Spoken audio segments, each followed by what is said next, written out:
అందరికీ నమస్కారం. ఈరోజు రుద్రాక్ష దీపం ఎలా పెట్టాలో తెలుసుకుందాం. నేను వీడియోలో చూపిన విధంగా రుద్రాక్ష దీపాన్ని తయారు చేసి స్వామివారి వద్ద ఉంచి శివసూత్రాన్ని కానీ మంత్రాన్ని కానీ పఠించి స్వామివారికి హారతి ఇవ్వాలి. కొబ్బరి ప్రసాదం శ్రేష్టం. పాలు పళ్ళు మామూలే. ప్రదోషకాలే శివనామస్మరణ సకల పాపహరణం. ప్రదోషకాలంలో ఇలా చేయటం విశేష ఫలితం ఉంటుంది. ఈ రుద్రాక్ష దీపం వల్ల ఆ పరమశివుని ఆశీస్సులు లభిస్తాయి. కుటుంబంలో పిల్లలు మొండి వైఖరంతో ఉన్నా, లేదా ఇంట్లో ఎక్కువగా అతి కోపంగా ఉన్నవారు ఉన్నా, లేదా ముందుకు సాగకుండా ఆగిపోయిన పనులు ఉన్నా ఈ రుద్రాక్ష దీపం పెట్టడం వల్ల బాధలు సమస్యలు పరిష్కారం అవుతాయి.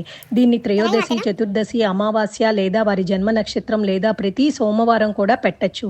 ఈ దీపం కొండెక్కిన తర్వాత ఆ దీపాన్ని నీళ్ళల్లో కలిపి చెట్టులో పోయండి. ఆనందంగా అనుకున్న పనులు జరిగి శివానుగ్రహాన్ని పొందుతారు. మీకు నచ్చినట్లయితే కామెంట్ చేయండి, లైక్ చేయండి, షేర్ చేయండి, సబ్స్క్రైబ్ చేయండి. మీతో అనురాధ.